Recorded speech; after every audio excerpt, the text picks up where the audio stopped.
Oedipus Rex.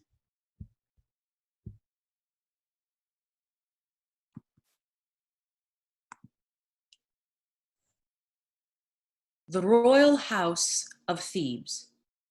Double doors dominate the facade. A stone altar stands at the center of the stage. Many years have passed since Oedipus solved the riddle of the Sphinx and ascended the throne of Thebes, and now a plague has struck the city. A procession of priests enters, suppliants, broken and despondent. They carry branches wound in wool and lay them on the altar. The doors open, guards assemble. Oedipus comes forward, majestic but for a telltale limp, and slowly views the condition of his people.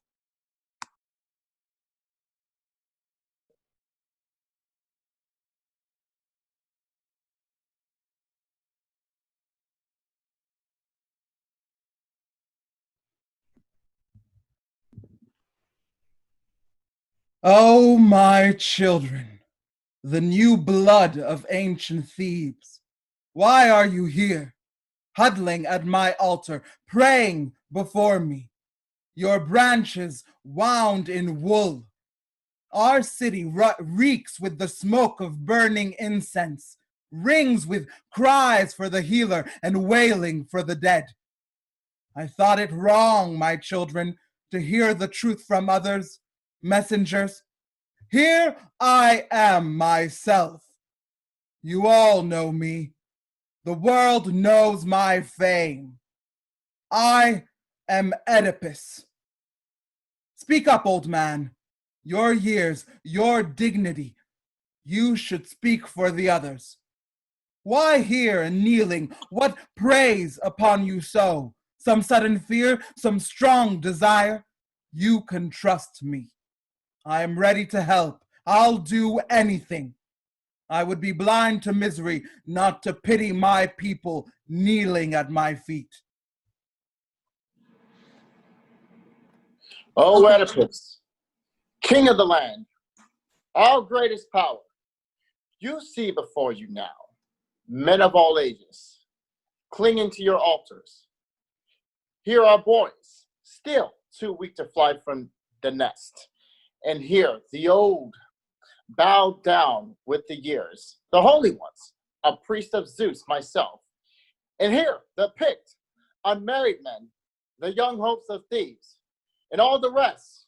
Your great family gathers now, branches wreathed, massing in the squares, kneeling before the two temples of Queen Athena or the river shrine, where the embers glow and die, and Apollo sees the future in the ashes. Our city, look around you, see with your own eyes. Our ship pitches wildly, cannot lift her head from the depths. The red waves of death. Thebes is dying. A blight on the fresh crops and the rich pastures. Cattle sicken and die, and the women die in labor. Children stillborn in a plague. The fiery god of fever hurls down in the city, his lightning slashing through us. Raging plague in all its vengeance, devastating the house of Cadmus. And black death luxuriates in the raw, wailing miseries of Thebes. Now we pray to you. You cannot equal the gods. Your children know that, bending at your altar. But we do rate you first of men, both in the coming crises of our lives and face-to-face encounters with the gods. You freed us from the Sphinx. You came to Thebes and cut us loose from the bloody tribute we had paid that harsh, brutal singer. We taught you nothing, no skill, no extra knowledge. And still, you triumphed. A God was with you, so they say. And we believe it. You lifted up our lives. So now again, Oedipus, king, we bend to you, your power. We implore you, all of us on our knees. Find us strength, rescue. Perhaps you've heard the voice of a god or something from other men, Oedipus. What do you know? The man of experience, you see it every day. His plans will work in a crisis. His, first of all. Act now. We beg of you. Best of men, Raise up our city. Act. Defend yourself. Your former glory. Your country calls you savior now for your zeal, your actions years ago. Never let us remember of your reign. You helped us stand, only to fall once more. Oh, raise up our city. Set us up on our feet. The omens were good that day. You brought us joy. Be that same man today. Rule our land. You know you have the power, but rule a land of the living, not a wasteland. Ship and towered city are nothing, stripped of men alive within it, living all as one.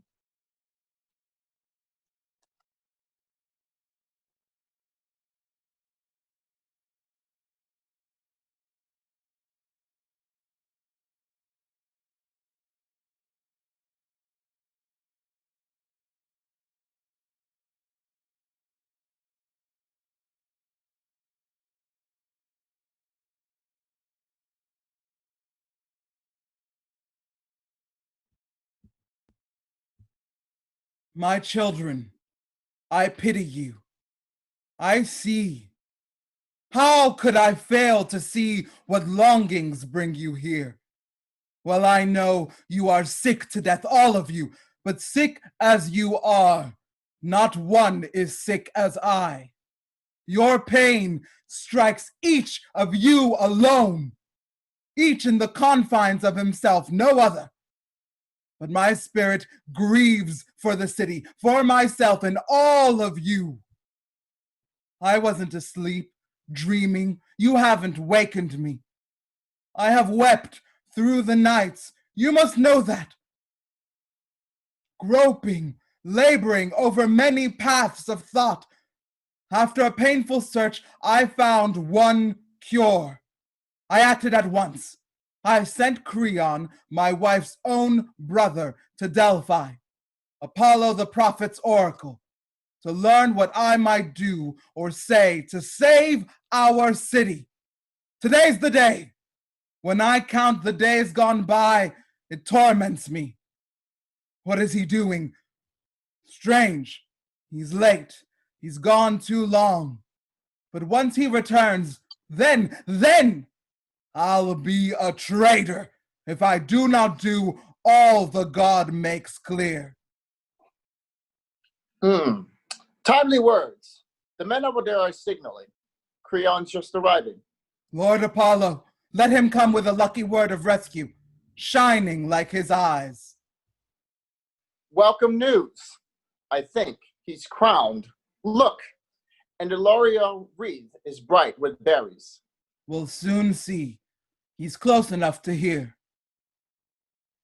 Creon, Prince, my kinsman, what do you bring us? What message from the god? Good news. I tell you, even though the hardest things to bear, if they should turn out well, all will be well.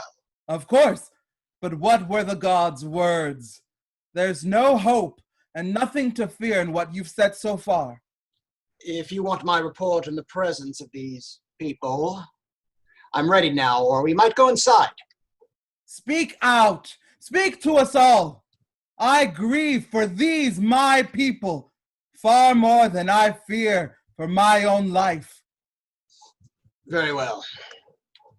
I will tell you what I heard from the god.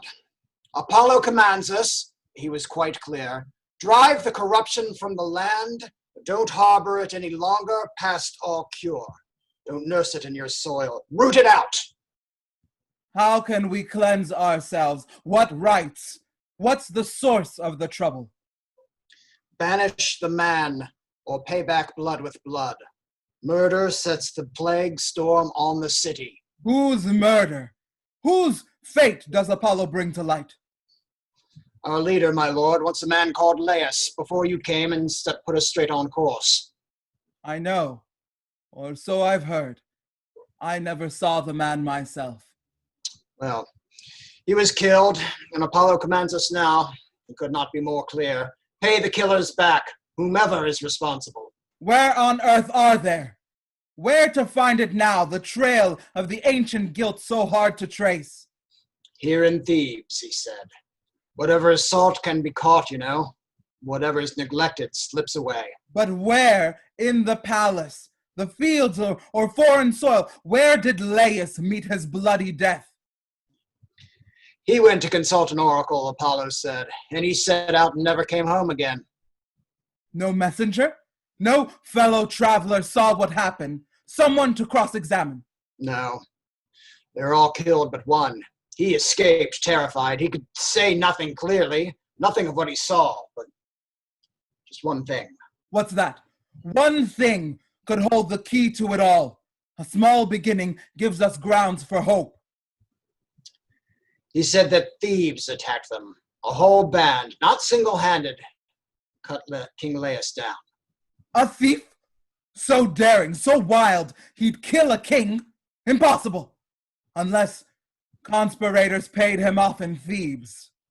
Oh, we suspected as much, but with Laius dead, no leader appeared to help us in our troubles. Trouble? Your king was murdered! Royal blood! What stopped you from tracking down the killer then and there? The singing, riddling Sphinx. She persuaded us to let the mystery go and concentrate on what lay at our feet. No. I'll start again. I'll bring it all to light myself. Apollo is right. And so are you, Creon. To turn our attention back to the murdered man. Now you have me to fight for you. You'll see. I am the land's avenger by all rights, and Apollo's champion too. But not to assist some distant kinsman. No, for my own sake, I'll rid us of this corruption. Whoever killed the king may decide to kill me too, with the same violent hand. By avenging Laius, I defend myself. Priests, quickly, my children, up from the steps. Take up your branches now. Guards, one of you summon the city here before us. Tell them I'll do everything. God help us. We will see our triumph or our fall. Rise, my sons. The kindness we came for. Oedipus volunteers himself. Apollo has sent his word, his oracle. Come down, Apollo. Save us. Stop the plague. Enter a chorus, the citizens of Thebes, who have not heard the news that Creon brings. They march around the altar, chanting. Zeus, great welcome, voice of Zeus, what do you bring? What word from gold vaults of Delphi comes to brilliant Thebes? Racked with terror shakes my heart, and I cry your wild cries, Apollo. Healer of Delos, I worship you in dread. What now? What is your price?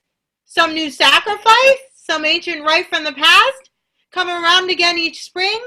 What will you bring to birth? Tell me, child of golden hope, warm voice that never dies.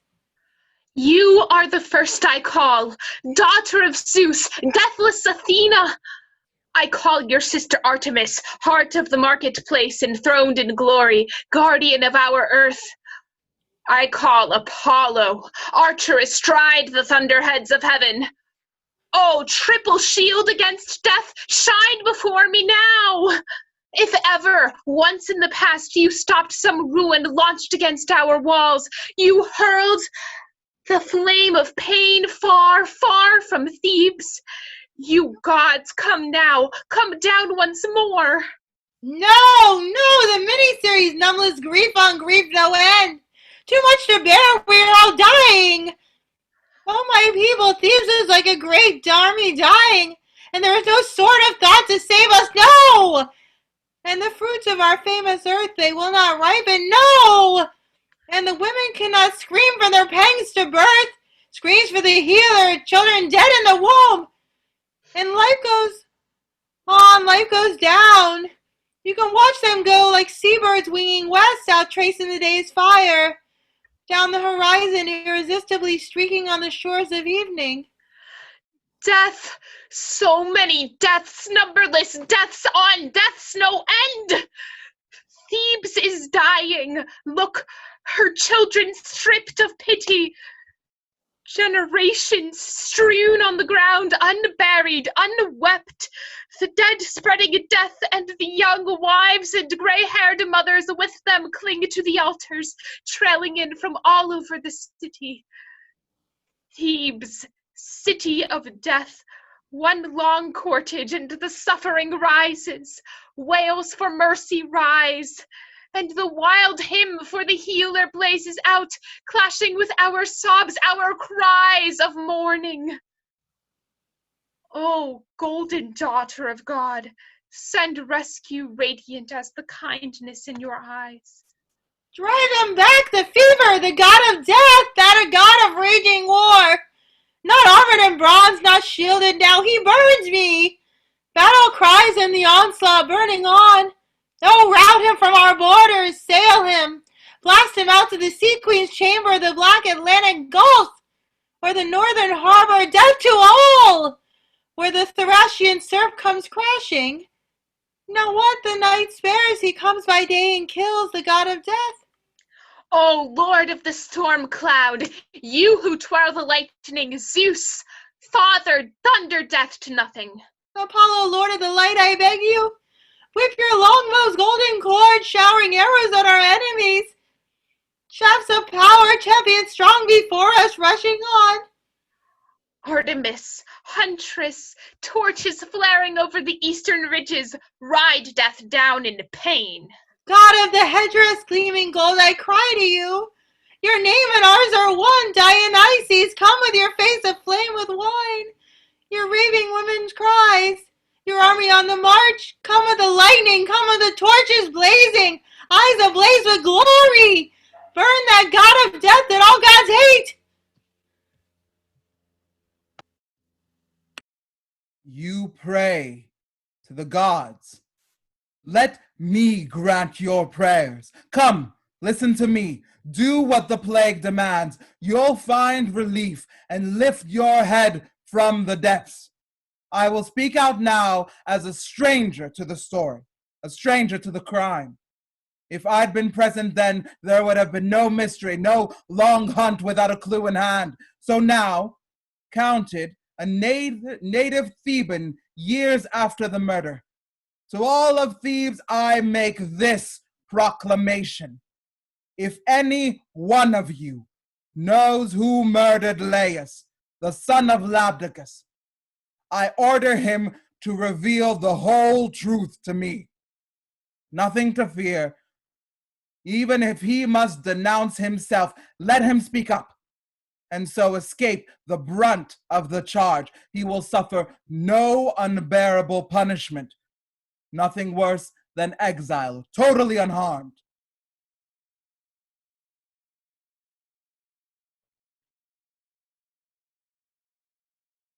If anyone knows the murderer is a stranger, a man from alien soil, come, speak up. I will give him a handsome reward and lay up gratitude in my heart for him besides.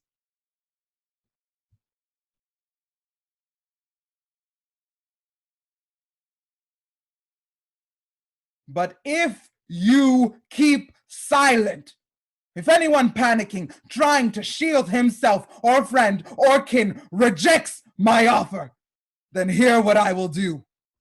I order you, every citizen of the state where I hold throne and power, banish this man, whoever he may be. Never shelter him, never speak a word to him, never make him partner to your prayers. Your victims burn to the gods. Never let the holy water touch his hands. Drive him out, each of you from every home. He is the plague, the heart of our corruption, as Apollo's oracle has just revealed to me. So I honor my obligations. I fight for the god and for the murdered man.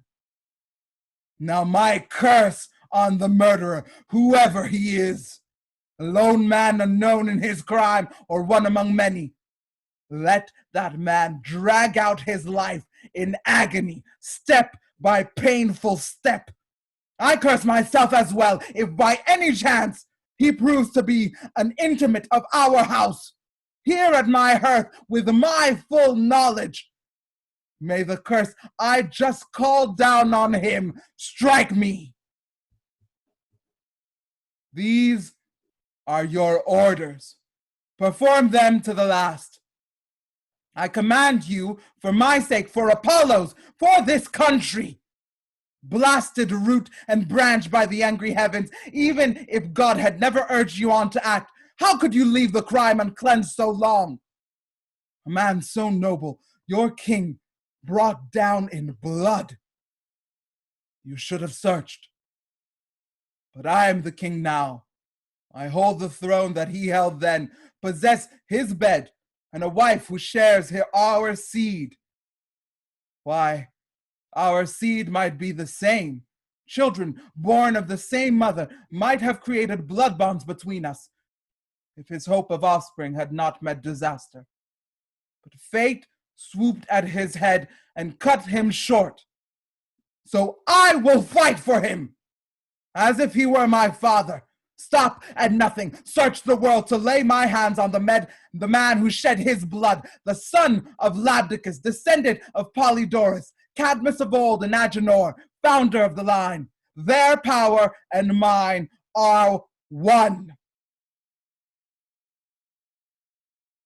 Oh, dear gods, my curse on those who disobey these orders.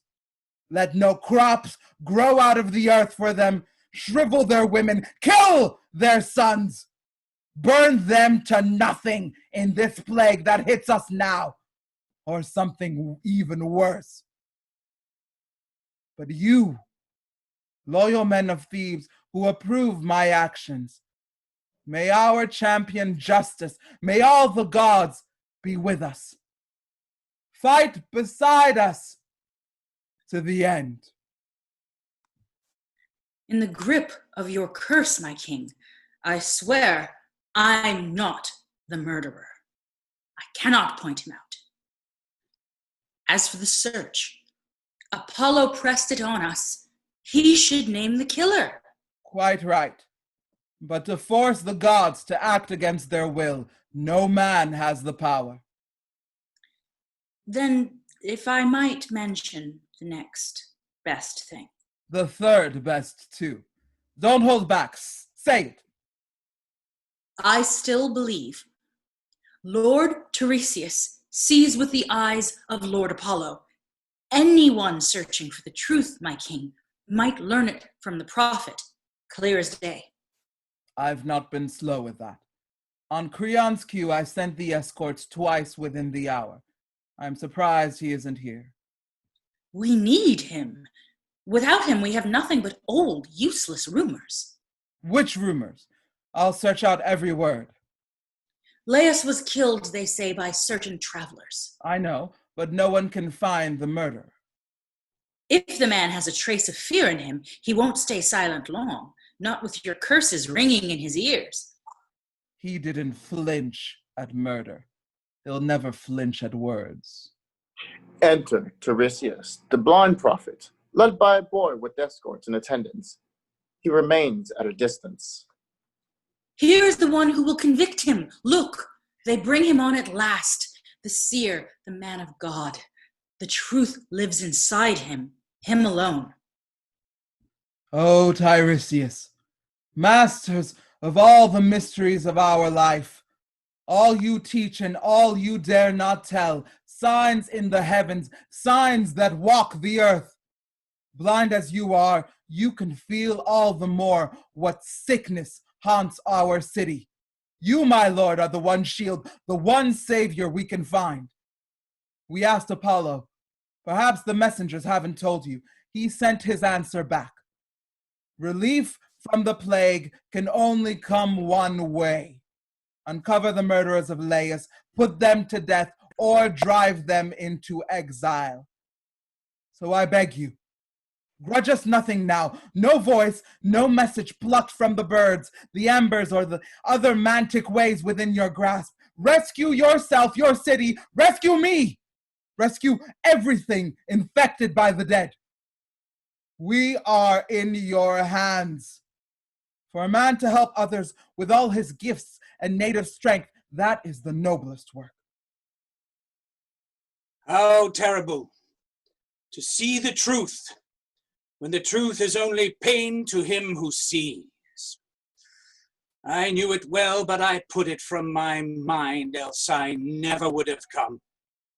What's this? Why so grim, so dire? Just send me home. You bear your burdens, I'll bear mine. It's better that way. Please believe me. Strange response. Unlawful, unfriendly too, to the state that bred and reared you. You withhold the word of God. I fail to see that your own words are so well timed. I'd rather not have the same thing said of me. For the love of God, don't turn away, not if you know something. We beg you, all of us, on our knees. None of you knows, and I will never reveal my dreadful secrets, not to any of you! What?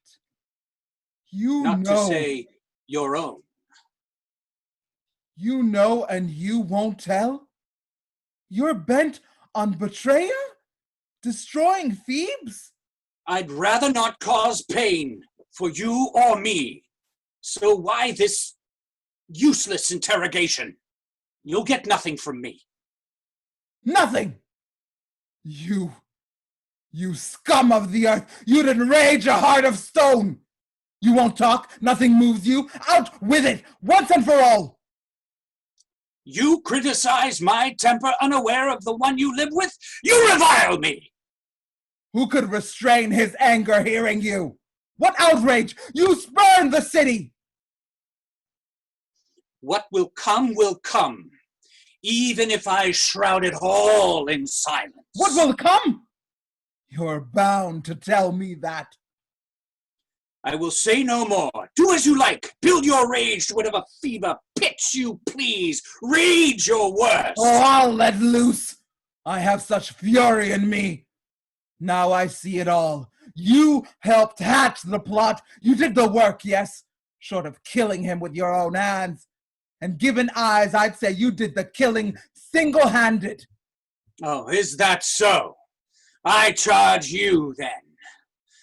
Submit to that decree you just laid down from this day onward. Speak to no one, not these citizens, not myself. You are the curse, the corruption of the land. You shameless! Aren't you appalled to start up such a story? You think you can get away with it? I have already. The truth with all its power lives inside me. Who primed you for this? Not your prophet's trade. You did. You forced me. You twisted it out of me. What? Say it again. I'll understand it better. Didn't you understand just now, or are you tempting me to talk? No, I can't say I grasped your meaning. Out with it again. I say you are the murderer you hunt. That obscenity twice. By God, you'll pay. I shall say no more. Or shall I say more? Perhaps indeed I shall, so you can really rage? Much as you want, your words are nothing. Futile. You cannot imagine. I tell you and your loved ones live together in infamy. You cannot see how far you've gone in guilt. You think you can keep this up and never suffer? Indeed, if the truth has any power. It does, but not for you, old man. You've lost your power. Stone blind, stone deaf, senses, eyes blind as stone. I pity you. Flinging at me the very insults each man will hear fling at you so soon? Blind, lost in the night, endless night that nursed you. You can't hurt me or anyone else who sees the light. You can never touch me. True. It is not your fate to fall at my hands. Apollo is quite enough. And he will take some pains to work this out. Creon! Is this conspiracy his or yours? Creon is not your downfall. No, you are your own. Oh, power, wealth, and empire, skill outstripping skill in the heady rivalries of life. What envy lurks inside you? Just for this? The crown the city gave me?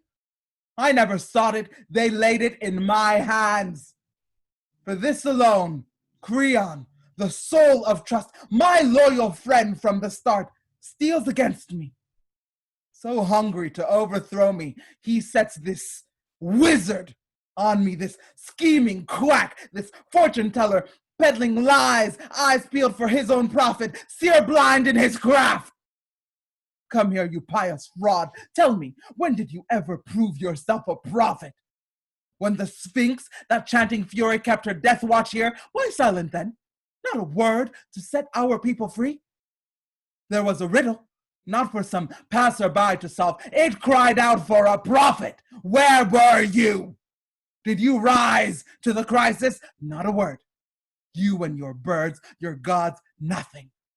No, but I came by, Oedipus the ignorant. I stopped the Sphinx. With no help from the birds, the flight of my own intelligence hit the mark. And this is the man you tried to overthrow? You think you'll stand by Creon when he's king?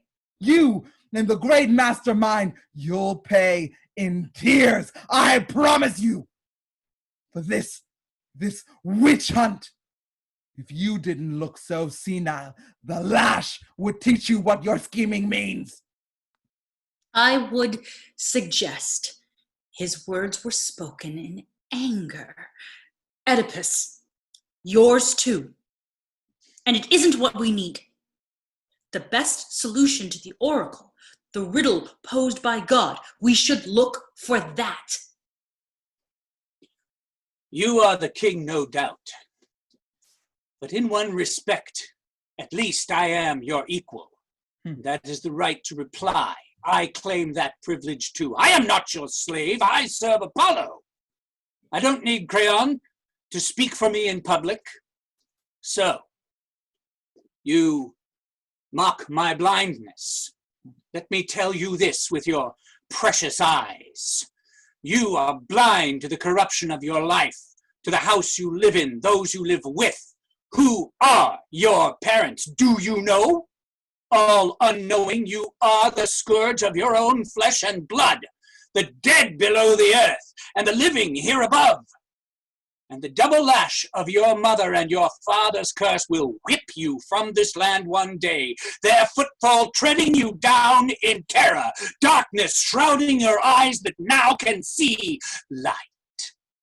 Soon you'll scream aloud. What haven won't reverberate? What rock of Kithaeron won't scream back in echo? That day you learn the truth about your marriage, the wedding march that sang you into your halls, and the lusty voyage home to that fatal harbor. And a crowd of other horrors you will never dream. They will level you with yourself and all your children. There! Now, smear us with insults. Creon, myself, and every word I've said. No man will ever be rooted from the earth as brutally as you. Enough! Such filth from him, insufferable! What? Still alive? Get out! Faster! Back where you came from, vanish! I never would have come if you hadn't called me here. If I thought you would blurt out such absurdities, you'd have died waiting before I'd had you summoned. Absurd am I? To you, not to your parents. The ones who bore you found me sane enough. Parents? Who? Wait, who is my father? This day will bring your birth and your destruction. Riddles. All you can say are riddles, murk, and darkness. Ah, But aren't you the best man alive at solving riddles? Mock me for that. Go on, and you'll reveal my greatness. Your great good fortune, true. It was your ruin! Not if I save the city! What do I care? Well then, I'll be going. Take me home, boy. Yes, take him away. You're a nuisance here. Out of the way. The irritation's gone. I will go, once I have said what I came here to say. I will never shrink from the anger in your eyes. You can't destroy me. Listen to me closely. The man you've sought so long, proclaiming, cursing up and down the murderer of Laius, he is here. A stranger, you may think, who lives among you. He soon will be revealed, a native Theban. But he will take no joy in the revelation. Blind, who now has eyes, beggar, who now is rich. He will grope his way toward a foreign soil, a stick tapping before him step by feeble step. Revealed at last, brother and father both, to the children he embraces, to his mother, son, and husband both. He sowed the loins his father sowed. He spilled his father's blood. Go in and reflect on that. Solve that. And if you find I've lied from this day onward, call the prophet blind.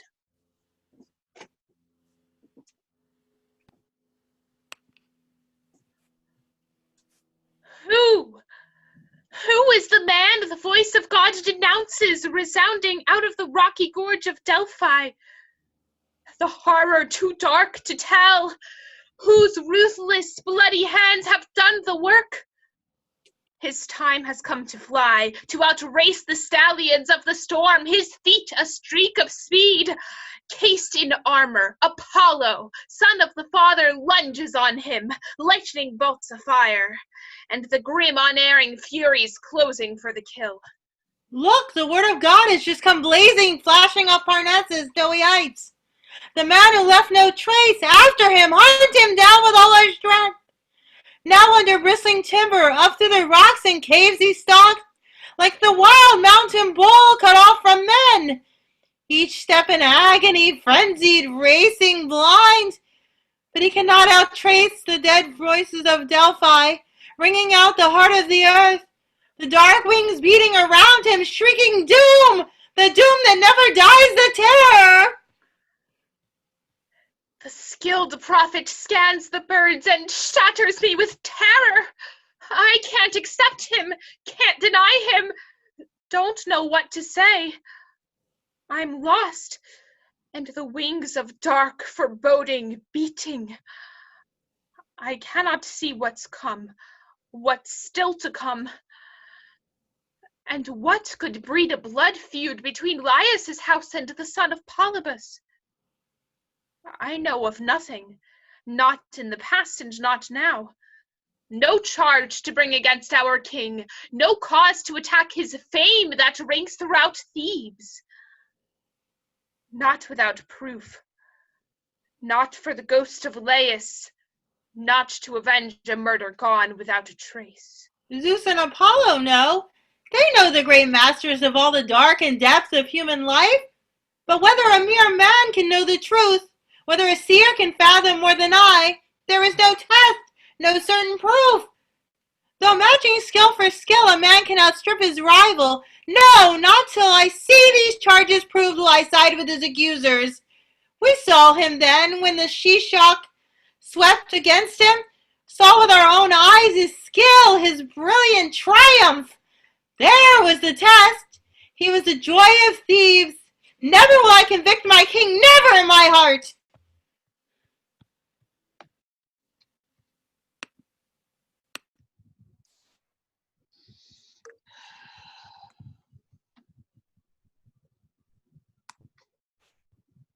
My fellow citizens, I hear King Oedipus levels terrible charges at me. I had to come. I resented deeply If in the present crisis he thinks he suffers any abuse from me, anything I've done or said that offers him the slightest injury, why, I have no desire to linger out this life, my reputation in ruins.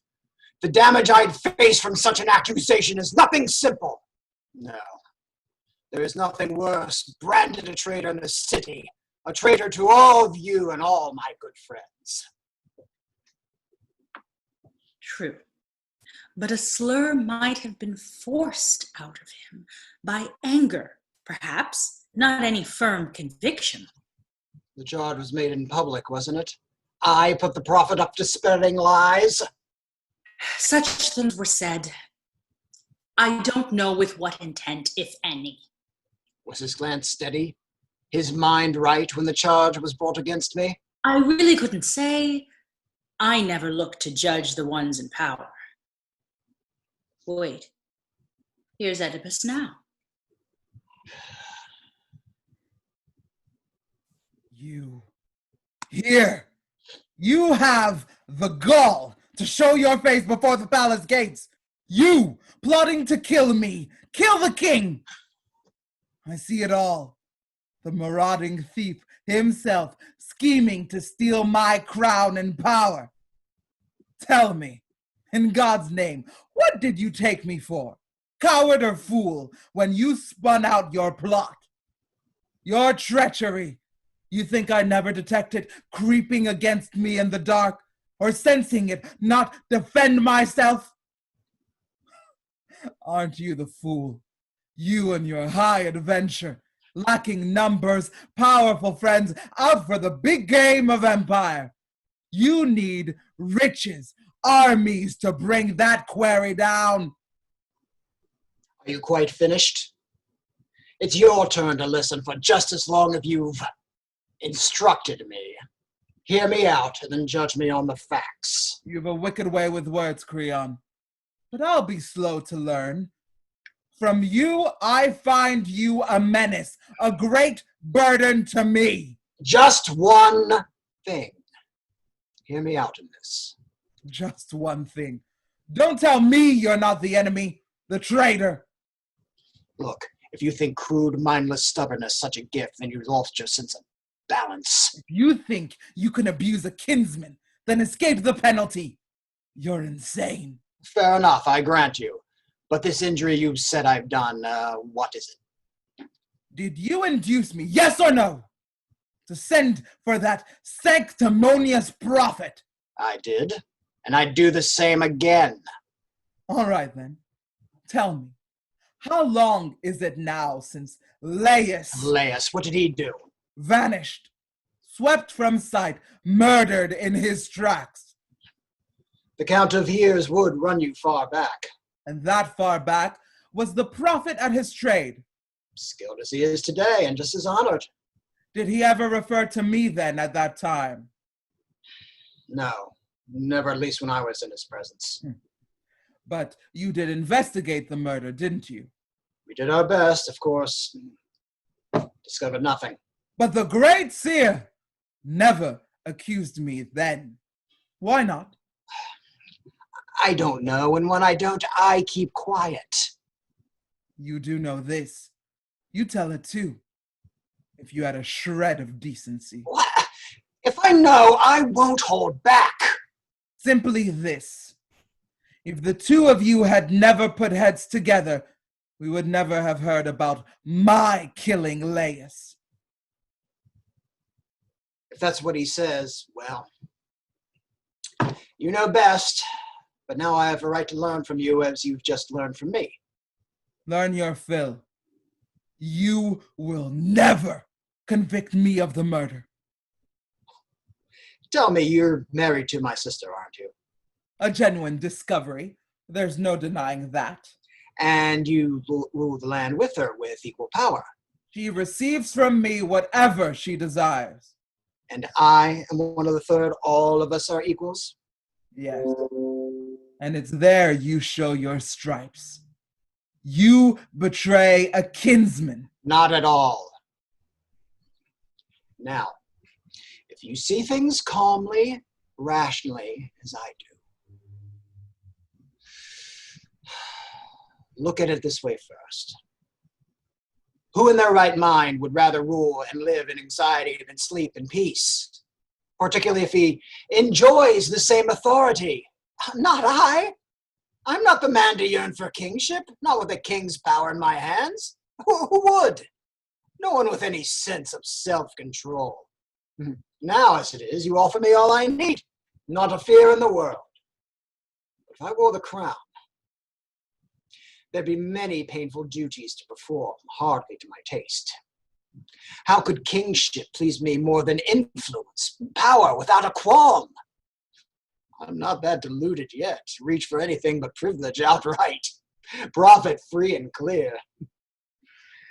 Now all men sing my praises, all salute me, now all who request your favors curry mine. I am their best hope.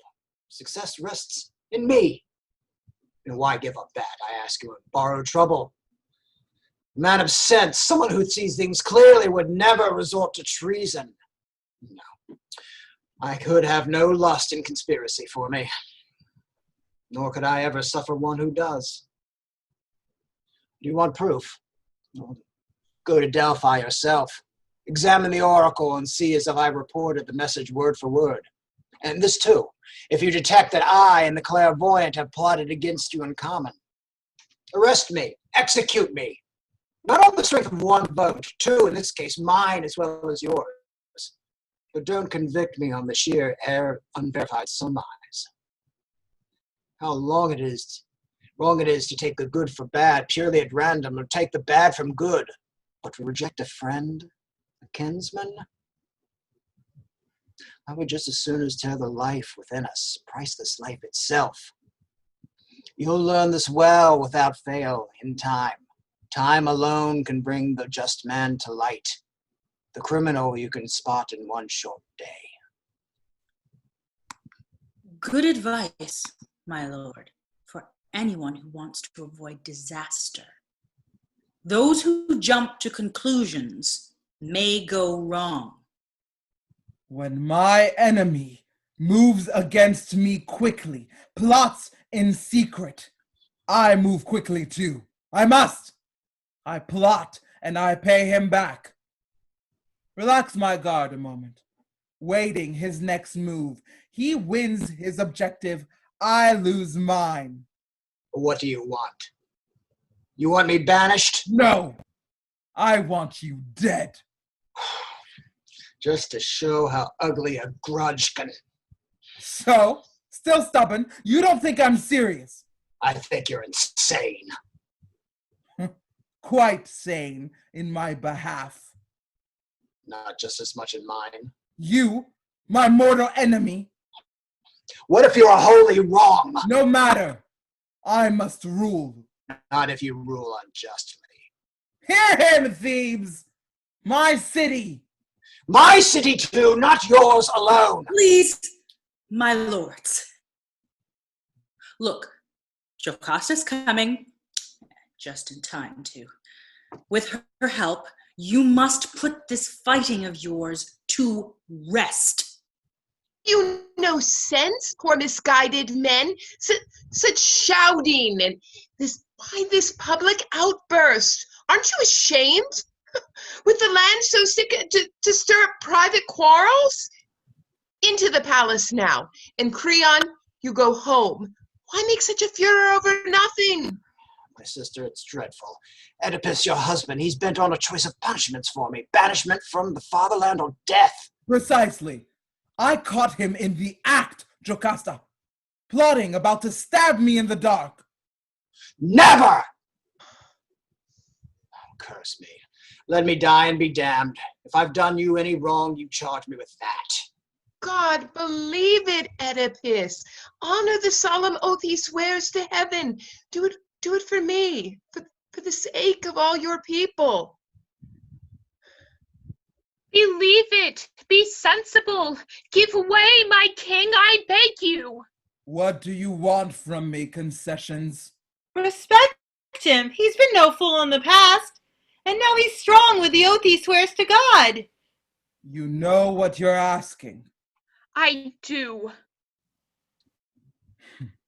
Then out with it. This man's your friend, your kin. He's under oath. Don't cast him out disgraced, branded with guilt on the strength of hearsay only. Know full well, if that is what you want me dead or banished from the land. Never! No, by the blazing sun, first god of the heavens! Stripped of the gods, stripped of loved ones, let me die by inches if that ever crossed my mind. But the heart inside me sickens, dies as the land dies, and now on top of old griefs you pile this, your fury, both of you. Then let him go, even if it does lead to my ruin, my death, or my disgrace, driven from Thebes for life. It's you, not him I pity. Your words move me. He, wherever he goes, my hate goes with him. Look at you, sullen in learning, brutal in your rage. You will go too far. It's perfect justice. Natures like yours are hardest on themselves. Then leave me alone. Get out! I'm going. You are wrong. So wrong. These men know I am right. Why do you hesitate, my lady? Why not help him in? Tell me what's happened first. Loose, ignorant talk started dark suspicions, and a sense of injustice cut deeply too. On both sides? Oh, yes. What did they say? Enough, please, enough. The land's so wrecked already, or so it seems to me. End the trouble here, just where they left it. You see what comes of your good intentions now. And all because you tried to blunt my anger. My king, I said it once and I'll say it time and time again. I'd be insane, you know it. Senseless ever to turn my back on you. You who set our beloved land storm-tossed, shattered, straight on course. Now again, good helmsman, steer us through the storm. The love of God, Oedipus. Tell me too. What is it? Why this rage? Why so unbending? I will tell you. I respect you, Jocasta, much more than these men here. Creon's to blame. Creon schemes against me. Tell me clearly, how did the quarrel start? He says I murdered Laius. I am guilty. How does he know? Some secret knowledge or simple hearsay? Huh. He sent his prophet in to do his dirty work. You know Creon. Creon keeps his own lips clean. A prophet? Well, then free yourself of every charge. Listen to me and learn some peace of mind. No skill in the world, nothing human can penetrate the future. Here's proof, quick and to the point. An oracle came to Laius one fine day, I won't say from Apollo himself, but his underlings, his priests, and it declared that doom would strike down at the hands of a son, our son, to be born of our own flesh and blood. But Laius, so the report goes at least, was killed by strangers, thieves, at a place where three roads meet. My son, he wasn't there. He wasn't 3 days old, and the boy's father fastened his ankles, had a henchman fling him away on a barren, trackless mountain. There, you see, Apollo brought neither thing to pass. My baby no more murdered his father than Laius suffered his wildest fear, death at his own son's hands. That's why the seers and all their revelations mapped out the future. Brush them from your mind.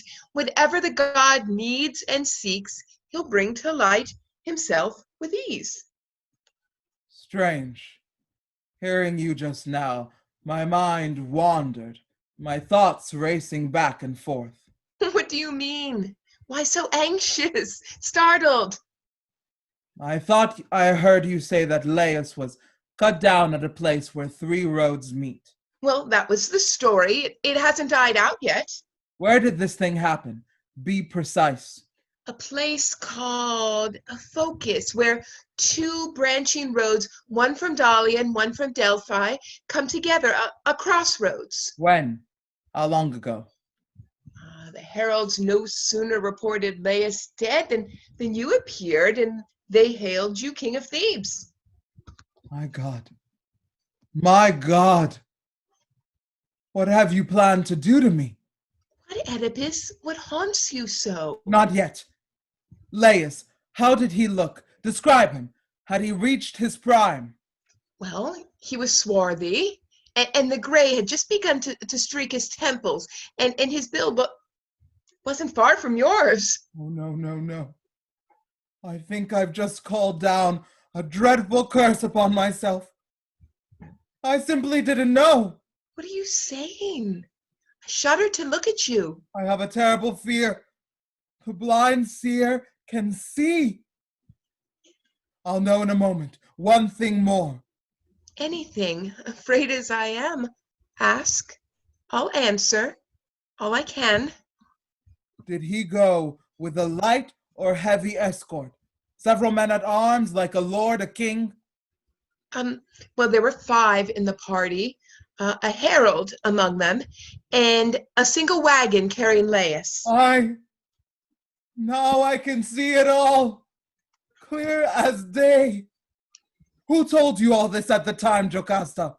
Well, a servant who reached home, the lone survivor.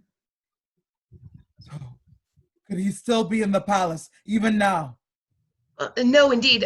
Soon as he returned from the scene and saw you on the throne with Laius dead and gone, he knelt and clutched my hand, pleading with me to send him into the hinterlands, to pasture far as possible, out of sight of Thebes. I sent him away. Slave though he was, he'd earned that favor and much more. Can we bring him back? Quickly. Easily. Why do you want him so? I am afraid, Jocasta. I've said too much already. The man, I've got to see him. Well, then he'll come, but even I have a right, I'd like to think, to know what's torturing you, my lord. And so you shall. I can hold nothing back from you. Now I've reached this pitch of dark foreboding. Who means more to me than you? Tell me, whom would I turn toward but you as I go through all this? My father was Polybus, king of Corinth. My mother, a Dorian, Merope. And I was held the prince of the realm among the people there. Till something struck me out of nowhere, something strange. Worth remarking, perhaps, hardly worth the anxiety I gave it. Some man at a banquet who had drunk too much shouted out, he was far gone, mind you, that I am not my father's son. Fighting words! I barely restrained myself that day. But early the next, I went to mother and father, questioned them closely. And they were enraged at the accusation and the fool who let it fly. So as for my parents, I was satisfied. Still, this thing kept gnawing at me. The slander spread. I had to make my move. And so, unknown to mother and father, I set out for Delphi. The god Apollo spurned me, sent me away, denied the facts I came from. But first he flashed before my eyes a future, great with pain, terror, disaster. I can hear him cry. You are fated to couple with your mother. You will bring a breed of children into the light no man can bear to see. You will kill your father, the one who gave you life. I heard all that and ran. I abandoned Corinth. From that day on, I gauged its landfall only by the stars. Running, always running, towards some place where I would never see the shame of all those oracles come true. And as I fled, I reached that very spot where the great king, you say, met his death. Now, Jocasta, I will tell you all.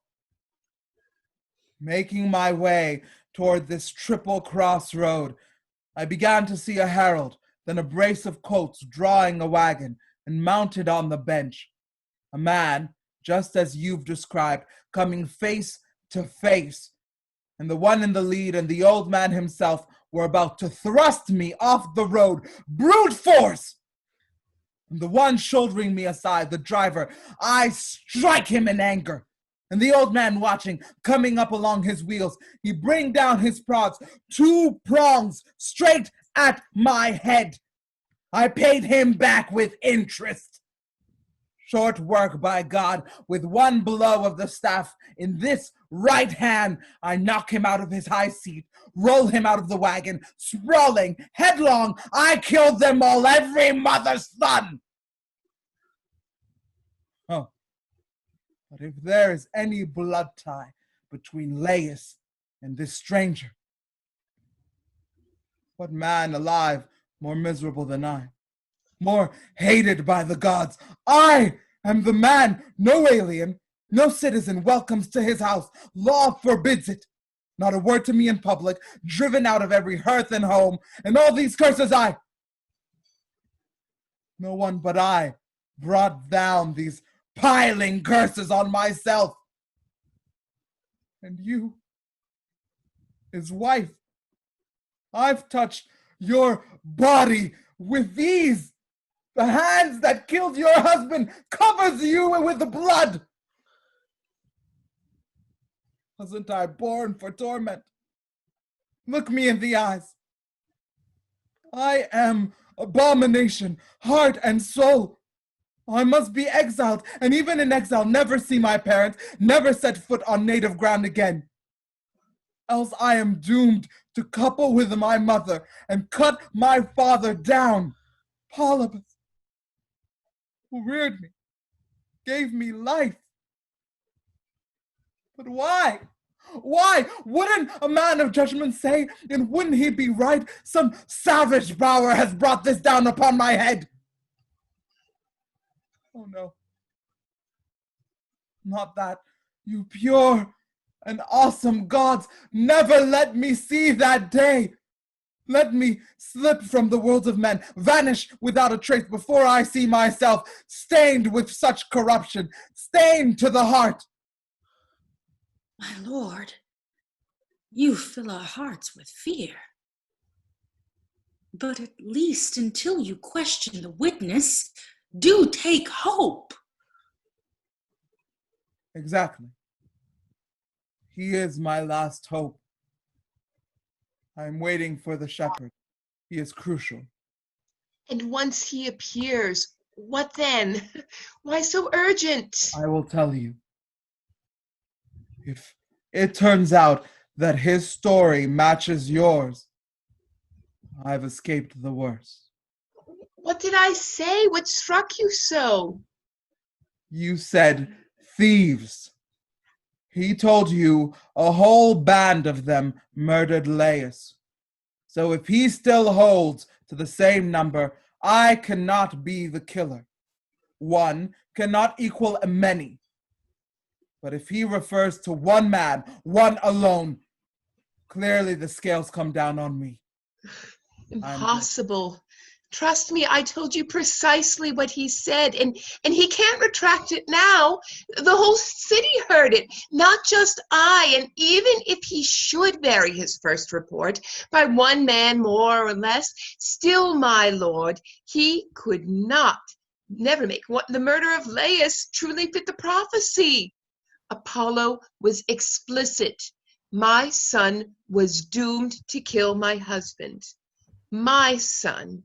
Poor, defenseless thing. He never had a chance to kill his father. Destroyed him first. So much for prophecy. It's neither here nor there. This day on, I wouldn't look right or left. True. Still, that shepherd, someone fetch him now! I'll send it once, but do, let's go inside. I'd never displease you, least of all in this. Destiny, guide me always. Destiny, find me filled with reverence, pure in word and deed. Great laws tower above us, reared on high, born for the brilliant vault of heaven. Olympian sky, their only father, nothing mortal, no man gave them birth. Their memory deathless, never lost in sleep. Within them lives a mighty God. The God does not grow old. Pride breeds the tyrant, violent pride, gorging crown to bursting, with all that is overripe and rich with ruin. Clawing up to the heights, headlong pride, crashes down the abyss, sheer doom. No footing helps, all foothold lost and gone, but the healthy strife that makes the city strong. I pray that God will never end that wrestling. God, my champion, I will never let you go. But if any man comes striding, high and mighty in all he says and does, no fear of justice, no reverence for the temples of the gods, let a rough doom tear him down. Repay his pride, breakneck, ruinous pride.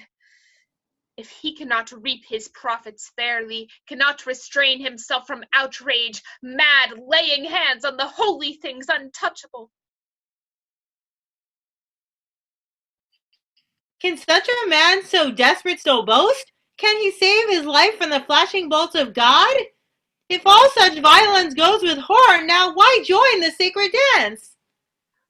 Never again will I go reverent to Delphi, the inviolate heart of earth, or Apollo's ancient oracle at Abe, or Olympia of the fires. Unless these prophecies all come true, for all mankind to point toward in wonder. King of kings, if you deserve your titles Zeus, remember, never forget, you and your deathless everlasting reign. They are dying, the old oracle sent to Laius. Now our masters strike them off the rolls. Nowhere Apollo's golden glory now, the gods go down. Lords of the realm, it occurred to me just now to visit the temples of the gods. So I have a branch in my hand and incense too. Oedipus is beside himself, racked with anguish, no longer a man of sense. He won't admit the latest prophecies are hollow as the old. He's at the mercy of every passing voice, if the voice tells of terror. I urge him gently. Nothing seems to help. So I turn to you. Apollo, you are nearest. I come with prayers and offerings. Cleanse us. Set us free of defilement. Look at us, passengers in the grip of fear, watching the pilot of the vessel go to pieces. Strangers, please. I wonder if you could lead us to the palace of the king. I think it's Oedipus. Better, the man himself. You know where he is. This is his palace, stranger. He's inside, but here is his queen, his wife, and the mother of his children. Blessings on you, noble queen. Queen of Oedipus, crowned with all your family. Blessings on you always. The same to you, stranger. You deserve it. Such a greeting. But what news have you come for? Have you brought us news? Wonderful news. For the house, my lady. For your husband, too. Really? What? Who sent you? Corinth. I'll give you the message in a moment. You'll be glad of it. How could you help it? Though it cost a little sorrow in the bargain. What can it be with such a double edge? The people there, they want to make your Oedipus king of Corinth. So they're saying now. Why isn't old Polybus still in power? No more. Death has got him in the tomb. What are you saying? Polybus dead? Dead? If I'm not telling the truth, strike me dead too. Quickly, go tell your master. Tell him to. Your prophecies of the gods. Where are you now? This is the man that Oedipus feared for years. He fled him, not to kill him, and now he's dead. Quite by chance, a normal, natural death, not murdered by his son. Oedipus will be thrilled to hear this news when he gets here. Dearest, what now? Why call me from the palace? Listen to him. See for yourself all these awful prophecies of God have come to. And who is he? What can he have for me? He's from Corinth. He's come to tell you your father is no more. Polybus, he's dead. What? Let me have it from your lips. Well, if that's what you want first, then here it is. Make no mistake, Polybus is dead and gone. How? Murder, sickness, what? What killed him? A light tip of the scales can put old bones to rest. Sickness, then. Poor man. It wore him down. That, and the long account of years he'd measured out. So, Jocasta, why? Why look to the prophet's hearth, the fires of the future? Why scan the birds that scream above our heads? They winged on me to the murder of my father, did they? That was my doom. Well, look, he's dead and buried, hidden under the earth, and here I am in Thebes. I never put hand to sword unless some longing for me wasted him away. Then, in a sense, you'd say I caused his death. But now, all those prophecies I feared, policy packs them off to sleep with him in hell. They're nothing, worthless. Didn't I tell you from the start? So you did. I was lost in fear. No more. Sweep it from your mind forever. But my mother's bed, surely I must fear. Fear? What should a man fear? It's all chance. Chance rules our lives. Not a man on earth can see a day ahead. Groping through the dark, better to live at random best we can. And as for this marriage with your mother, have no fear. Many a man before you in his dreams has shared his mother's bed. Take these things for shadows, nothing at all. Live, Oedipus, as if there's no tomorrow. Brave words. And you'd persuade me if mother weren't alive. But mother lives, so for all your reassurance, I live in fear. I must. But your father's death, that at least is a great blessing, joy to the eyes. Great, I know. But I fear her. She's still alive. Wait, who is this woman? Makes you so afraid? Merope, old man, the wife of Polybus. A queen? What's there to fear in her? A dreadful prophecy, stranger, sent by the gods. Tell me, could you? Unless it's forbidden other ears to hear. Not at all. Apollo told me once, it is my fate. I must make love with my own mother, shed my father's blood with my own hands. So for years, I've given Corinth a wide berth, and it's been my good fortune too. But still, to see one's parents and look into their eyes is the greatest joy I know. You're afraid of that? That kept you out of Corinth. My father, old man, so I wouldn't kill my father. So that's it. Well then, seeing I came with such goodwill, my king, why don't I rid you of that old worry now? What a rich reward you'd have for that. What do you think I came for, Majesty? So you'd come home and I'd be better off? Never. I will never go near my parents. My boy, it's clear. You don't know what you're doing. What do you mean, old man? For God's sake, explain! If you ran from them, always dodging home... Always. terrified Apollo's oracle might come true. And you'd be covered with guilt from both your parents. That's right, old man. That fear is always with me. Don't you know? You've really nothing to fear. But why? If I'm their son, Merope, Polybus. Polybus was nothing to you. That's why. Not in blood. What are you saying? Polybus was not my father. No more than I am. He and I are equals. My father? How can my father equal nothing? You're nothing to me. Neither was he. No more your father than I am. Then why did he call me his son?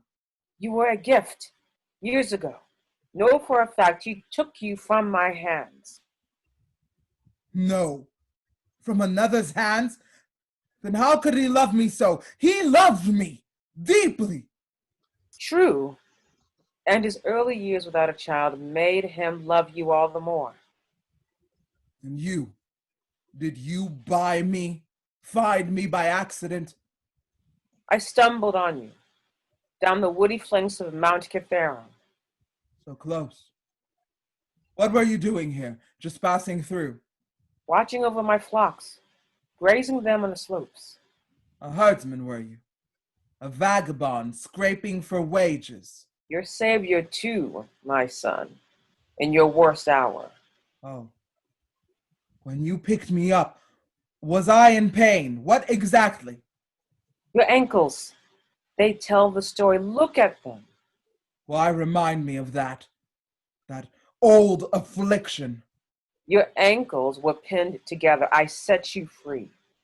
That dreadful mark. I've had it from the cradle. And you got your name from that misfortune, too. The name's still with you. Dear God. Who did it? Mother, father, tell me. I don't know. The one who gave you to me, he'd know more. What? You took me from someone else. You didn't find me yourself. No, sir. Another shepherd passed you on to me. Who? Do you know? Describe him. He called himself a servant of, if I remember rightly, Laius. The king of the land who ruled here long ago? That's the one. The herdsman was his man. Is he still alive? Can I see him? They'd know best. The people of these parts. Does anyone know that herdsman, the one he mentioned? Anyone seen him in the fields here in the city? Out with it! The time has come to reveal this once for all. I think he's the very shepherd you wanted to see a moment ago. But the queen, Jocasta, she's the one to say. Jocasta, you remember the man we just sent for? Is that the one he means? That man? Why ask? Old shepherd talk, empty nonsense. Don't give it another thought. Don't even think. What? Give up now with a clue like this? Fail to solve the mystery of my birth? Not for all the world. Stop! In the name of God, if you love your own life, call off this search. My suffering is enough. Courage! Even if my mother turns out to be a slave, and I a slave, 3 generations back, you would not seem common. No. Listen to me, I beg you. Don't do this. Listen to you? No more. I must know it all, must see the truth at last. No, please. For your sake, I want the best for you. Your best is more than I can bear. You're doomed. May you never fathom who you are. Servant, hurry! Fetch me the herdsman now! Leave her to glory in her royal birth. Man of agony, that is the only name I have for you. That, no other, ever, ever. flinging through the palace doors. A long, tense silence follows.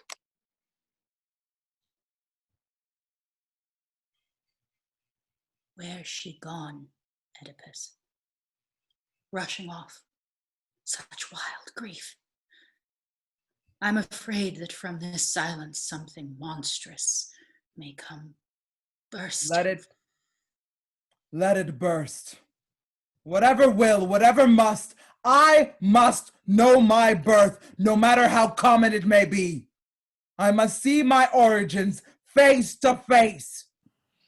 She with her woman's pride, may well be mortified by my birth, but I count myself the son of chance, the great goddess, giver of all good things. I'll never see myself disgraced. She is my mother, and the moons have marked me out, my blood brothers. One moon on the wane, the next moon great with power. That is my blood, my nature. I will never betray it. Never fail to search and learn my birth. Yes, if I am a true prophet, if I can grasp the truth, by the boundless skies of Olympus, at the full moon of tomorrow, Mount Kithaeron, you will know how Oedipus glories in you. You, his birthplace, nurse, his mountain mother, and we will sing you, dancing out your praise. You lift our monarch's heart. Apollo, Apollo, God of the wild cry, may our dancing please you. Oedipus' son, dear child who bore you, who are the nymphs who seems to live forever, mated with Pan and the mountain-striding father? Who is your mother? Who's some bride of Apollo, the god who loves the pasture spreading towards the sun? Or was it Hermes, king of the lightning ridges? Or Dionysus, lord of frenzy, lord of the barren peaks? Did he seize you in his hands, dearest of all his lucky finds?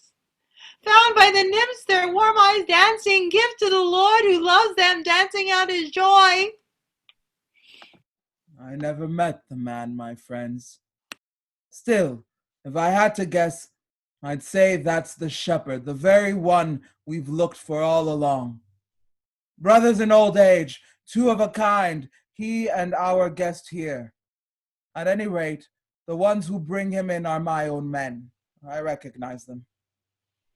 But you know more than I. You should. You've seen the man before. I know him, definitely. One of Laius' men, a trusty shepherd, if ever there was one. You. I ask you first. You from Corinth. Is this the one you mean? You're looking at him. He's your man.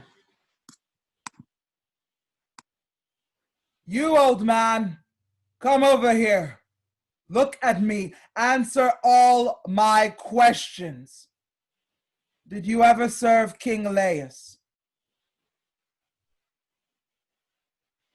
So I did. A slave, not bought on the block, though, born and reared at the palace. Your duties, your kind of work. Herding the flocks, the better part of my life. Where mostly? Where did you do your grazing? Well, Kithaeron sometimes, or the foothills round about. This man, you know him? Ever see him there? Doing what? What man do you mean? This one here. Ever have dealings with him? Not so I could say, but give me a chance. My memory's bad. No wonder he doesn't know me, master. But let me refresh his memory for him. I'm sure he recalls old times we had on the slopes of Mount Kithaeron, he and I, grazing our flocks, he with 2 and I with 1. We both struck up together, 3 whole seasons, 6 months at a stretch, from spring to the rising of Arcturus in the fall. Then with winter coming on, I'd drive my herd to my own pens, and back he'd go with his Laius folds. Shepherd, now that's how it was, wasn't it? Yes or no? Yes, I suppose. It's all so long ago. Come, tell me. You gave me a child back then, a boy, remember? A little fellow to ear, my very own. What? Why rake that up again? Look, here he is, my fine old friend, the same man who was just a baby then. Damn you, shut your mouth! Quiet! Don't lash out at him, old man. You need lashing more than he does. Why, Master, Majesty, what have I done wrong?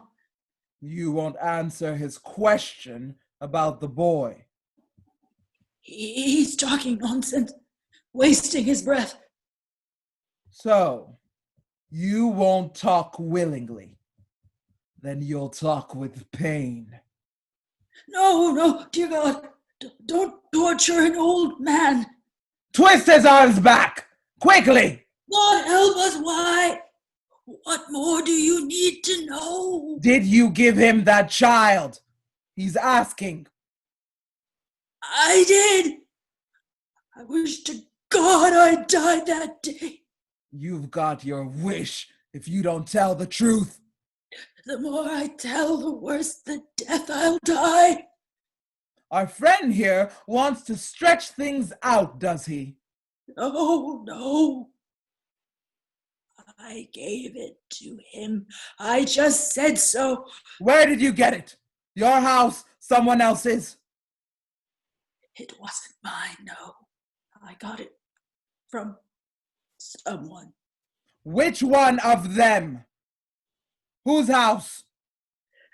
Oh, God's sake, Master, no more questions. You're a dead man if I have to ask again. Oh, then the child came from the house of Laius. A slave? Or born of his own blood? Oh, I'm right at the edge. A horrible truth. I've got to say it. And I'm at the edge of hearing horrors, yes, but I must hear. Oh, his son. They said it was his son. But the one inside, your wife, she'd tell it best. My wife, she gave it to you? Yes, my king. Why? What for? To kill it. Her own child! How could she?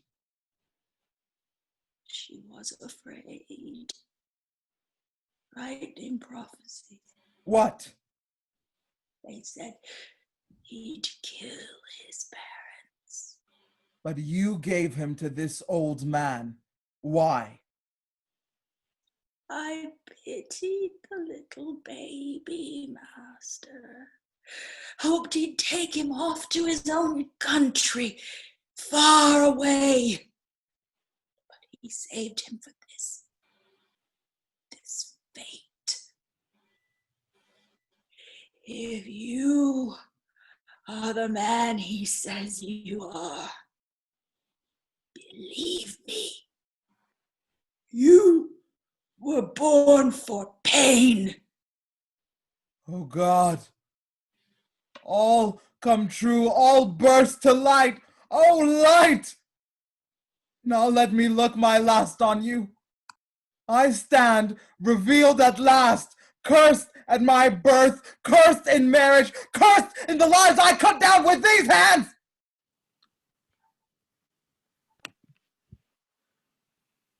Oh, the generations of men, the dying generations. Adding the total of all your lives, I find they come to nothing. Does there exist? Is there a man on earth who seizes more joy than just a dream, a vision? And the vision no sooner dawns than dies, blazing into oblivion. You are my greatest example. You, your life, your destiny, Oedipus. Man of misery, I count no men blessed. You outraged all men, bending your bow to the breaking point. You captured Price's glory. Oh dear God, and the Sphinx came crashing down. The virgin claws hooked like a bird of omen, singing, shrieking death. Like a fortress reared in the face of death, you rose and King. We crowned you with honors. Oedipus towering over the mighty king of the seven gates of Thebes. But now to hear your story, is there a man more agonized, more wed to pain and frenzy? Not a man on earth. The joy of your life ground down to nothing. Oh, Oedipus, name for the ages. One and the same wide harbor served you, son and father both.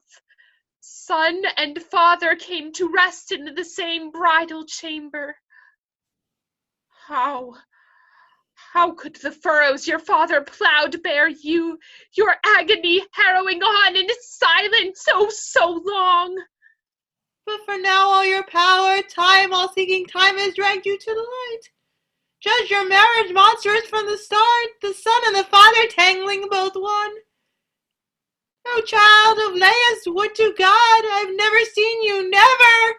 Now I weep like a man who walks the dead, and the dirge comes pouring forth with all my heart. I tell you the truth, you gave me life and my breath left in you, and now you bring me down night upon my eyes.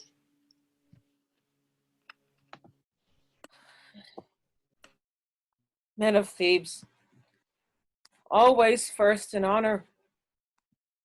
What horrors you will hear, what you will see, what a heavy weight of sorrow you will shoulder. If you are true to your birth, if you still have some feeling for the royal house of Thebes, I tell you, neither the waters of the Danube nor the Nile can wash this palace clean. Such things it hides, it soon will bring to light. Terrible things, and none done blindly now, all done with a will. The pains we afflict upon ourselves hurt most of all. God knows we have had pains enough already. What can you add to them? The queen is dead. Poor lady. How? By her own hand. But you are spared the worst. You never had to watch. I saw it all. And with all the memory that's in me, you will learn what the poor woman suffered. Once, she'd broken in through the gates, dashing past us, frantic, whipped to fury. Ripping her hair out with both hands, straight to her room she rushed, flinging herself across the bridal bed, door slamming behind her. Once inside, she wailed for Laius, dead so long, remembering how she bore his child long ago, the life that rose up to destroy him, leaving its mother to mother living creatures with the very son she'd borne. Oh, how she wept, mourning the marriage bed where she let loose that double brood. Monsters, husband by her husband, children by her child. And then, but how she died is more than I can say. Suddenly, Oedipus burst in, screaming. He stunned us so we couldn't watch her agony to the end. Her eyes were fixed on him, circling like a maddened beast, stalking here, there, crying out to us. Give him a sword. His wife. No wife, his mother. Where can he find the Mother Earth that crops two crops at once? Himself and all his children. He was raging. One of the dog powers pointing the way. None of us mortals crowding around him, no. With a great shattering cry, someone something leading him on. He hurled at the twin doors and, bending the bolts back out of their sockets, crashed through the chamber. And there we saw the woman hanging by the neck, cradled high in a woven noose, spinning, swinging back and forth. And when he saw her, giving a low, wrenching sob that broke our hearts, giving a low, wrenching sob that broke our hearts, slipping the halter from her throat, he eased her down. In a slow embrace, he laid her down, poor thing. Then, what came next? What horror we beheld! He rips off her brooches, the long gold pins holding her robes, and lifting them high, looking straight up into the points. He digs them down the sockets of his eyes, crying, You'll see no more the pain I suffered, all the pain I caused. Too long you looked on the ones you never should have seen, blind to the ones you longed to see, to know. Blind from this hour on, blind in the darkness, blind! His voice like a dirge rising over and over, raising the pins, breaking them down his eyes. And at each stroke, blood spurts from the roots, splashing his beard, a swirl of it, nerves and clots, black hail of blood pulsing, gushing down. These are the griefs that burst upon them both, coupling man and woman. Joy they had so lately, the fortune of the old ancestral house, was deep joy indeed. Now, in this one day, wailing, madness and doom, death, disgrace, all the griefs in the world that you can name, all are theirs forever. Oh, poor man. Misery. Has he any rest from pain now? He's shouting, Loose the bolt, someone, show me to all of Thebes. My father's murder, my mother's... No, I can't repeat it. It's unholy. Now he'll tear himself from his native earth, not linger, curse the house with his own curse. But he needs strength and a guide to lead him on. This is sickness more than he can bear. Look, he'll show you himself. The great doors are opening. You are about to see a sight, a horror, even his mortal enemy would pity. Oh, the terror! The suffering for all the world to see! The worst terror that ever met my eyes! What madness swept over you? What god, what dark power leapt beyond all bounds, beyond belief, to crush your wretched life? God-forsaken, cursed by the gods! I pity you, but I can't bear to look. I've much to ask, so much to learn, so much fascinates my eyes, but you... I shudder at the sight. Oh, the agony! I am agony! Where am I going? Where on earth? Where does all this agony hurl me? Where's my voice? Winging, swept away on a dark tide. My destiny, my dark power. What a leap you made. To the depths of terror, too dark to see, too dark to hear. Dark, horror of darkness.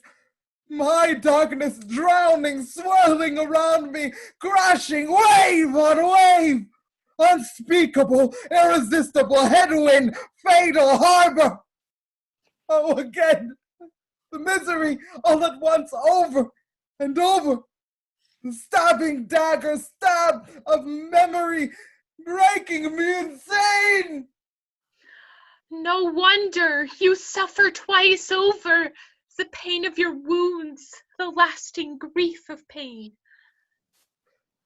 Dear friend, still here, standing by me still with a care for me, the blind man. Such compassion, loyal to the last. Oh, it's you. I know you're here. Dark as it is, I'd know you anywhere. Your voice, it's yours, clearly yours. Dreadful, what have you done? How can you bear gouging out your eyes? What superhuman power drove you on? Apollo, friends! Apollo! He ordained my agonies! These my pains on pains! But the hand that struck my eyes was mine, mine alone, no one else. I did it all myself. What good were my eyes? Nothing I could see could bring me joy. No, exactly as you say. What can I ever see? What love, what call of the heart can touch my ears with joy? Nothing, friends! Take me away, far, far from Thebes! Quickly, cast me away, my friends!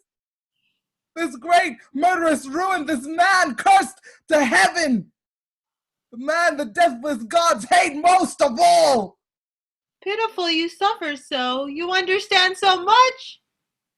I wish you had never known. Die! Die! Whoever he is that day in the wilds, who cut my ankles free of the ruthless pains, who pulled me clear of death, he saved my life for this kindness. Curse him! Kill him! If I died then, I'd never have dragged myself, my loved ones, through such hell. Oh, if only! Would to God! I'd never have come to this. My father's murderer! Never been branded mother's husband! All men see me now, loathed by the gods.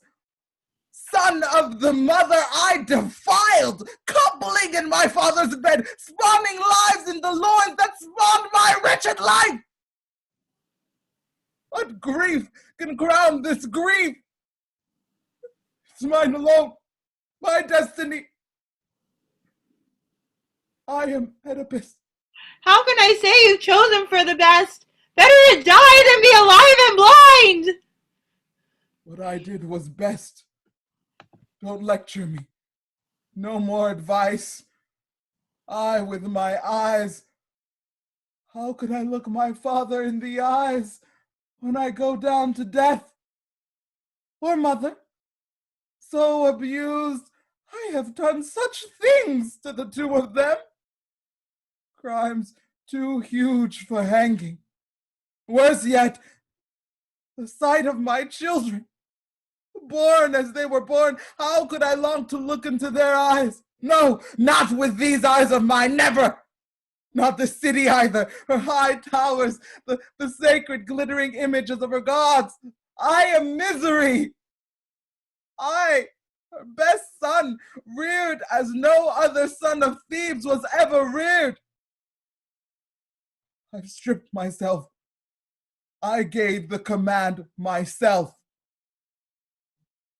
All men must cast away the great blasphemer, the curse now brought to light by the gods, the son of Laius, I, my father's son. Now I've exposed my guilt, horrendous guilt. Could I train a level glance on you, my countrymen? Impossible! No! If I could just block off my ears, the springs of hearing, I would stop at nothing. I'd wall up my loathsome body like a prison, blind to the sound of life, not just the sight. Oblivion. What a blessing for the mind to dwell a world away from pain. Oh, Kithaeron, why did you give me shelter? Why didn't you take me, crush my life out on the spot? I never have revealed my birth to all mankind. Oh, Polybus, Corinth, the old house of my fathers, so I believed. What a handsome prince you raised. Under the skin, what sickness to the core. Look at me, born of outrage, outrage to the core. Oh, triple roads, It all comes back. The secret, dark ravine and the oaks closing in where the three roads join. You drank my father's blood, my own blood spilled by my own hands. You still remember me? What things you saw me do? Then I came here and did them all once more. Marriage is oh marriage, you gave me birth. And once you brought me into the world, you brought my sperm rising back, springing to light. Fathers, brothers, sons, one murderous breed. Brides, wives, mothers, the blackest thing a man can do. I have done them all. No more. It's wrong to name what's wrong to do. Quickly, for the love of God, hide me somewhere. Kill me, hurl me into the sea where you can never look on me again. Closer. It's all right. Touch the man of grief. Don't be afraid. My troubles are mine. And I'm the only man alive who can sustain them. Put your requests to Creon. Here he is. Just when we need him. He'll have a plan. He'll act. Now that he's the sole defense of the country in your place. Oh no. What can I say to him? How can I ever hope to win his trust? I wronged him so, just now in every way. You must see that. I was so wrong, so wrong. I haven't come to mock you, Oedipus, or to criticize your former failings. You there! Have you lost all respect for human feelings? At least revere the sun, the holy fire that keeps us all alive. Never expose a thing of guilt and holy dread so great it appalls the earth, and rain from heaven the light of day. Get him in the hall as quickly as you can. Piety demands no less. Kindred alone should see to a kinsman's shame. This is obscene. Please, in God's name, you wipe my fears away, coming so generously to me, the worst of men. Do one thing more, for your sake, not mine. What do you want? Why so insistent? Drive me out of the land at once, far from sight, where I can never hear a human voice. I'd have done so already, I promise you. First, I wanted the god to clarify my duties. The god? His command was clear, every word. Death for the father killer. The curse. He said destroy me. So he did. Still, in such a crisis, it's better to ask precisely what to do. So miserable. You would consult the god about a man like me? By all means. And this time, I assume even you will obey the god's decrees? I will. And you, I command you, I beg you. The woman inside, bury her as you see fit. It's the only decent thing to give your own the last rites. As for me, never condemn the city of my fathers to house my body. Not while I'm alive, no. Let me live on the mountains, on Kithaeron, my favorite haunt. I've made it famous.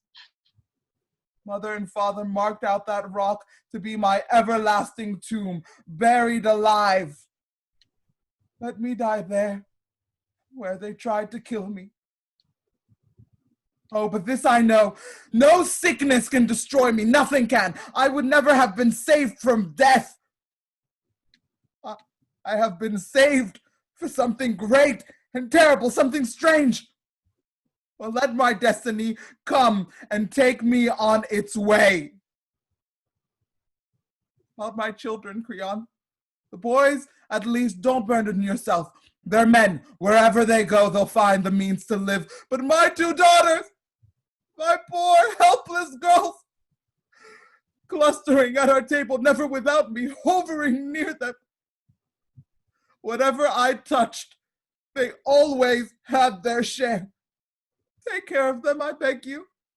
Wait, better, permit me, would you, just to touch them with my hands and take our fill of tears. Please, my king, grant it with all your noble heart. If I could hold them just once, I think I had them with me, like the old days when I could see their eyes.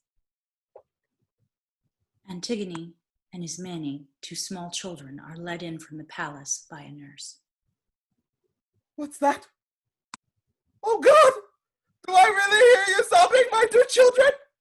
Creon, you've pitied me. Send me my darling girls, my own flesh and blood. Am I right? Yes, it's my doing. I know the joy they gave you all these years, the joy you must feel now. Bless you, Creon. May God watch over you for this kindness, better than he ever guarded me. My children, where are you? Here, come quickly. Groping for Antigone and Ismene, who approach their father cautiously and then embrace him. Come to these hands of mine, your brother's hands, your own father's hands that served his once bright eyes so well, that made them blind. Seeing nothing, children, knowing nothing, I became your father. I fathered you in the soil that gave me life. How I weep for you! I cannot see you now.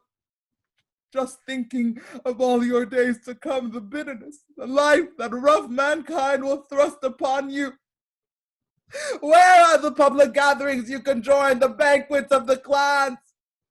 Home you'll come in tears, cut off from the sight of it all, the brilliant rites unfinished. And when you reach perfection, ripe for marriage, who will he be, my dear ones? Risking all to shoulder the curse that weighs down my parents. Yes, and you too. That wounds us all together. What more misery could you want? Your father killed his father, sold his mother. One and the self-same womb sprang you. He cropped the very roots of his existence. Such disgrace, and you must bear it all. Who will marry you then? Not a man on earth. Your doom is clear. You'll wither away to nothing, single, without a child.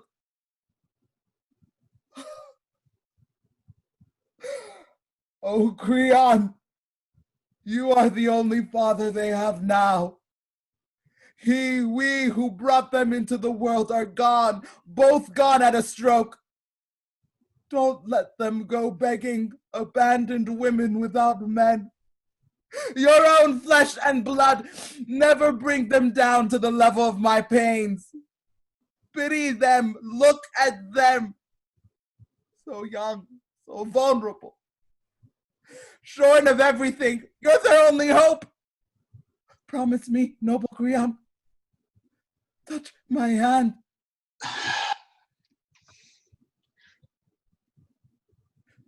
You little ones, if you were old enough to understand, there's much I'd tell you. Now, as it is, I'd have you say a prayer.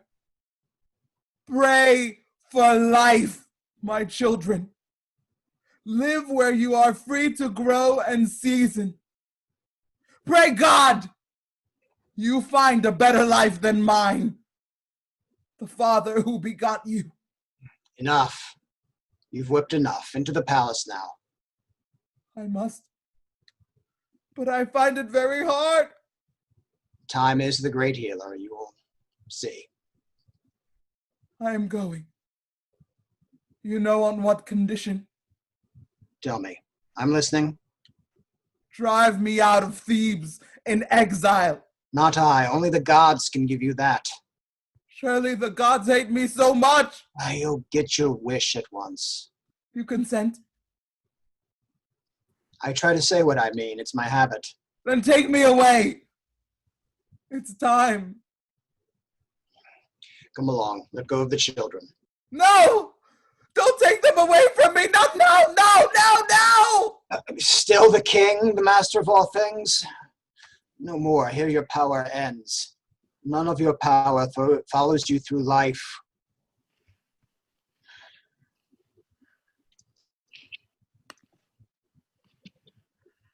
People of Thebes, my countrymen, look on Oedipus. He solved the famous riddle with his brilliance. He rose to power, a man beyond all power. Who could behold his greatness without envy? Now when a black sea of terror has overwhelmed him, now as we keep our watch and wait the final day, count no man happy till he dies, free of pain at last.